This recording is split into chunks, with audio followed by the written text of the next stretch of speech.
Okay, so you saw how quick that was. It usually doesn't take too long to get the logs on. It all depends on if they're twisting and carrying on.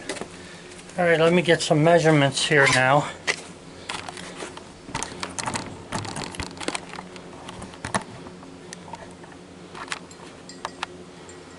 Okay.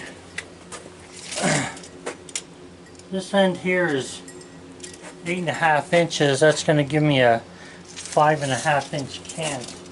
I might cut this down lower here.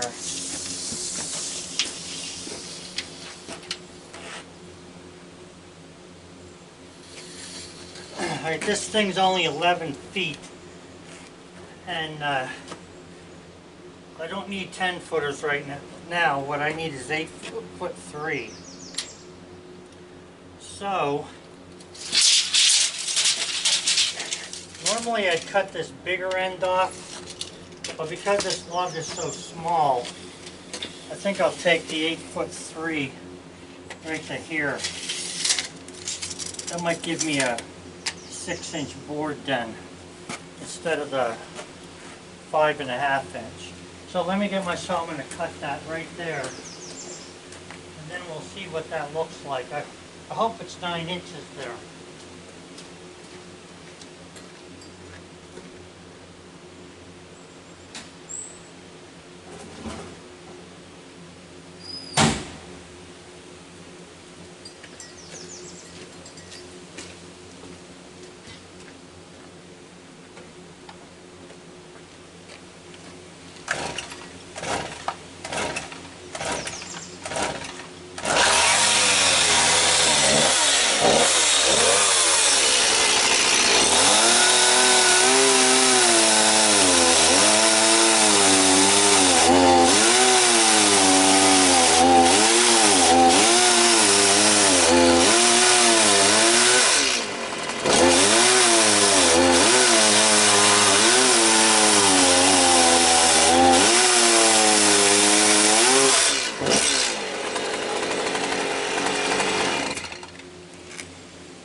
Okay, that's 9 inches. It's a a red oak. I should be able to get 6-inch boards out of this. Maybe 6 of them. Maybe 5. Yeah. Probably 5 of them.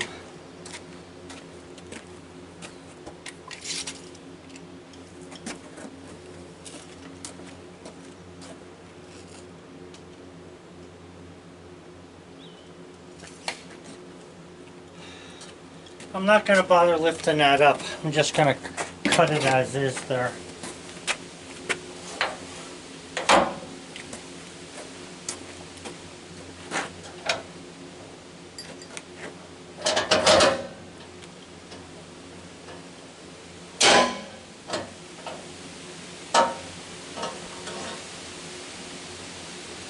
Hey, just a reminder for you guys, I just came back from H&R Block.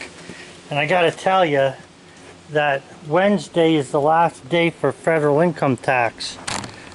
I didn't know that. I thought it was the end of the month. But anyway, I got it taken care of.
Okay guys, so right now I want a 6x6, or I should say I want 1x6 boards out of that, but it doesn't look like it's going to happen because I've got flitches, or I've got wane on all four sides of this thing. So let me remove that last board there, and then I'll talk about what's going on with this.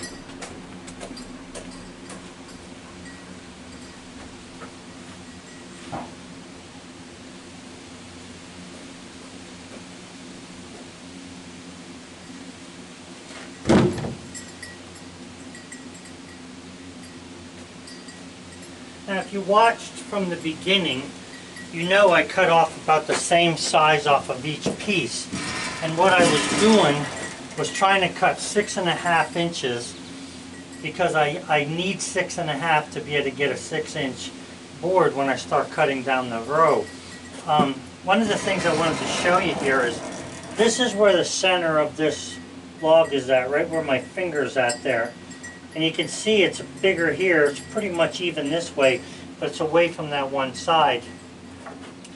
And that's a common problem when you're trying to cut logs into boards. You end up with, you know, pieces that aren't what they ought to be in the center. The tree's not where it should be and stuff like that. So I couldn't very well move this way. I would have had to move this way about another inch to get that in the center to pith, and there's no way that I could do that. So anyway, I'm just telling you right now about how it's so hard to get to the center sometimes. Alright, so the least amount of wane is probably on this corner right here. So what I'm going to do is I'm going to turn this a half a turn or a quarter of a turn, bring that part up. Yeah, there's no wane at all on this corner here. And the good thing about this is that it's 6.5 inches wide, and it's also 6.5 inches high.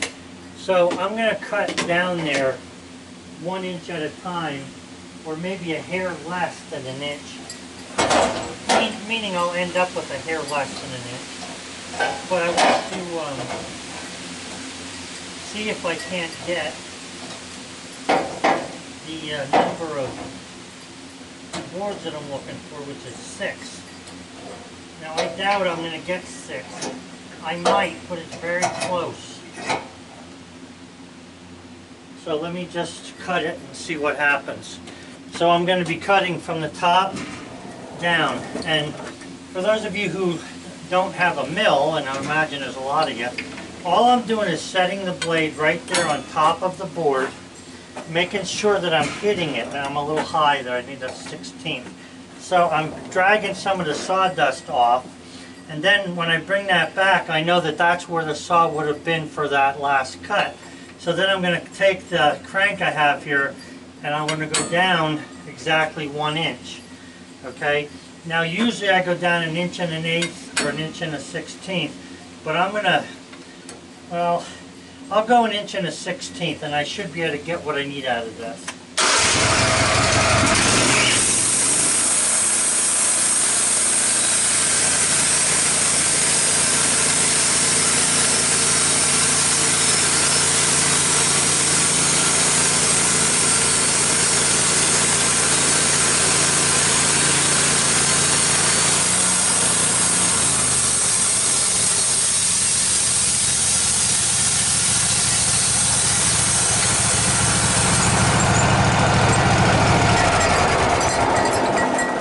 Okay, so there's a number of ways to make the next cut.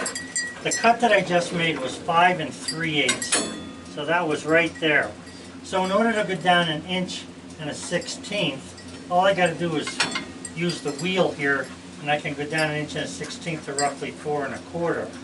Now that'll be my next cut for the next board.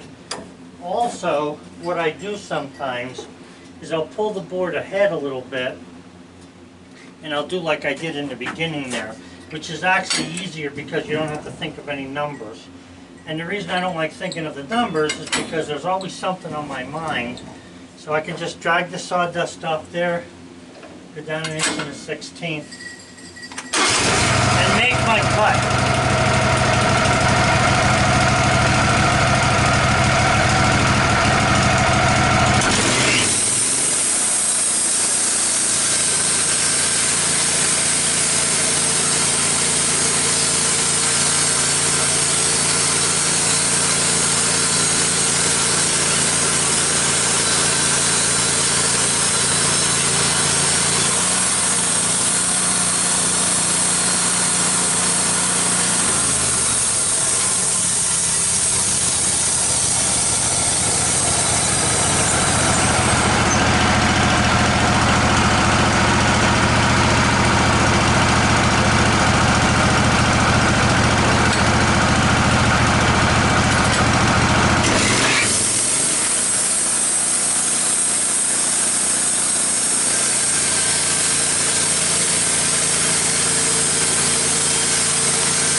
Now here's the thing, when you have boards that are pretty nice like these are,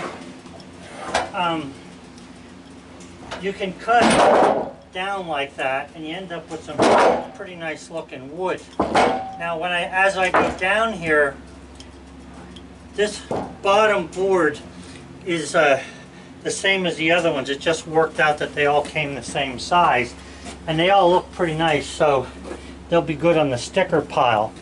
But whether you cut by using the gauge to go down 1 1/16 or 1 1/8 inches, depending upon what you want to plane, or you do it by dragging off the board, you can do it either way. And then, in other words, set the saw blade on the board, on the cant, come back off, drop down 1 1/8 or 1 1/16. It all depends on how your saw is. Sometimes they're a little slightly different, but I can go down 1 1/16 inches. Let me just measure these boards here. So as long as I have more than, say, 7/8, now I have 15/16 there, and I have 15/16 on the last one. So they're not exactly 1 inch, they're a 1/16 off. I could still sticker them in that 1 inch pile, not going to really hurt anything. And I can also, let's see, I can also plane them down to 3/4 of an inch, which is what I normally do with the boards. Now if somebody was wanting a full 1 inch, you know, to maybe use rough cut inside the house for trim, or not trim, but paneling, or something like that, even on the outside, I probably would try to get right on the 1 inch mark.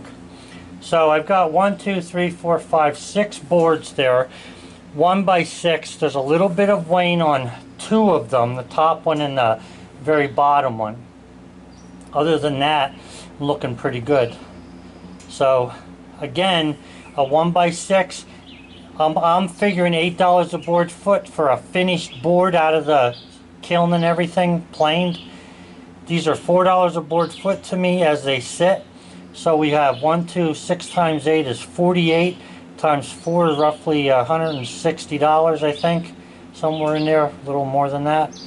And that's how I keep track of how much the stuff is worth that I have.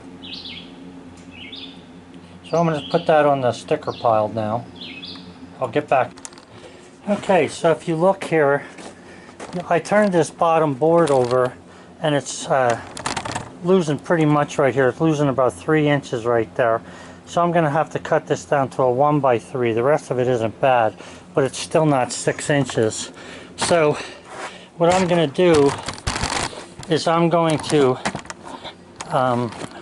hook that up there good so that I can cut it 2 cuts, one off the top and one off the bottom, and make a 1x3 out of it, and that'll actually fit what I need over there pretty well.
Right down to 3 inches and then cut that.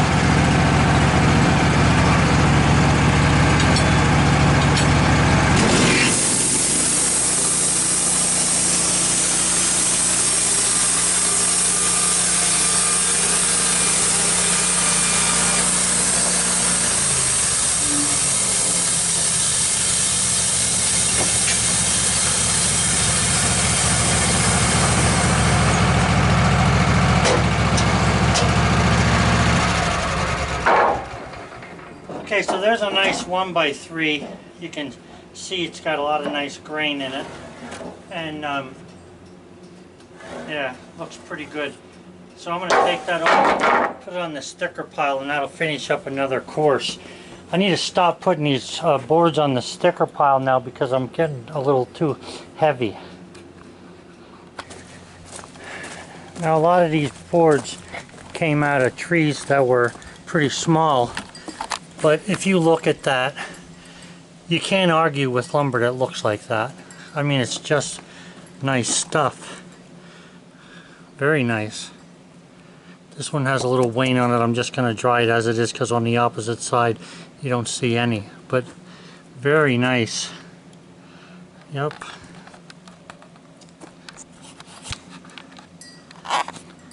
Have a good one, guys. And don't forget your taxes are due on the 15th to be sent in. It's Wednesday. Have a good one.